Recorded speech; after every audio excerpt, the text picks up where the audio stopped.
ఆలయాల్లో తప్పుడు విధానాలకు పాల్పడితే కఠిన చర్యలు తప్పవని ఏపీ సీఎం చంద్రబాబు హెచ్చరించారు. సత్యసాయి జిల్లా ఎర్రదొడ్డి గంగమ్మ ఆలయ ఈవో చోరీకి పాల్పడిన ఘటనపై ఆయన ఆగ్రహాన్ని వ్యక్తం చేశారు. సీఎం చంద్రబాబు ఆదేశాలతో ఆలయ ఈవో మురళీకృష్ణపై పోలీసులు కేసు నమోదు చేసి అరెస్ట్ చేశారు. ఆయనపై సస్పెన్షన్ వేటు వేస్తూ ప్రభుత్వం నిర్ణయం తీసుకుంది. ఈ క్రమంలో సీఎం చంద్రబాబు ఘాటుగా స్పందించారు. ఆలయ సంబంధిత విషయాల్లో హద్దు దాటితే తీవ్ర పరిణామాలు ఎదుర్కోవాల్సి ఉంటుంది అని హెచ్చరించారు.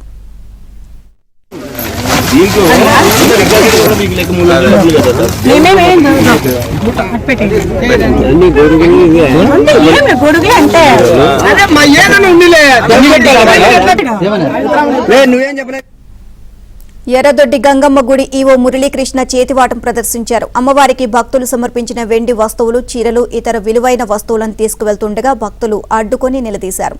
అమ్మవారి వస్తువులు ఎక్కడికి తీసుకుపోతున్నావు అని ఈవో నిలదీయడంతో సమాధానం చెప్పలేదు. విషయం తెలుసుకున్న పోలీసులు ఈవో కుటుంబ సభ్యులు వెండి వస్తువులు, చీరలు, ఇతర వస్తువులను పోలీస్ స్టేషన్కు తరలించారు.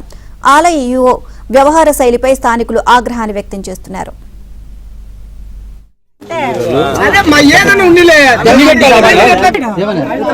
నువ్వేం చెప్పలే కదా ఎత్తమని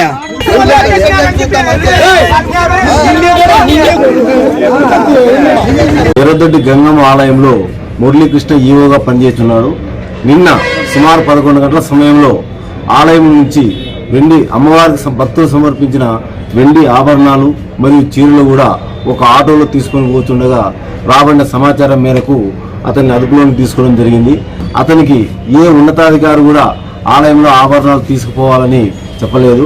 టెంపుల్ ఇన్స్పెక్టర్ గారు ఇచ్చిన ఫిర్యాదు మేరకు అతని మీద కేసు నమోదు చేసి ఈ దినము అరెస్ట్ చేసి రిమాండ్ పంపడం జరిగింది. త్వరగా ఫర్దర్ ఇన్వెస్టిగేషన్ తేలుతాయి. అతను ఇవన్నీ కూడా అనలైజ్ చేస్తాం. అతను నాట్ ఓన్లీ ఫోనే కాదు, బ్యాంక్ డీటెయిల్స్ ఇవన్నీ కూడా తదుపరి దర్యాప్తులు వెరిఫై చేసి గతంలో కొన్ని ఆరోపణలు కూడా ఉన్నాయి. ఇతను పాలపాటి ఆంజనేయ స్వామి కూడా అవి చేసినాడని ఇవన్నీ కొన్ని ఆరోపణలు ఉన్నాయి.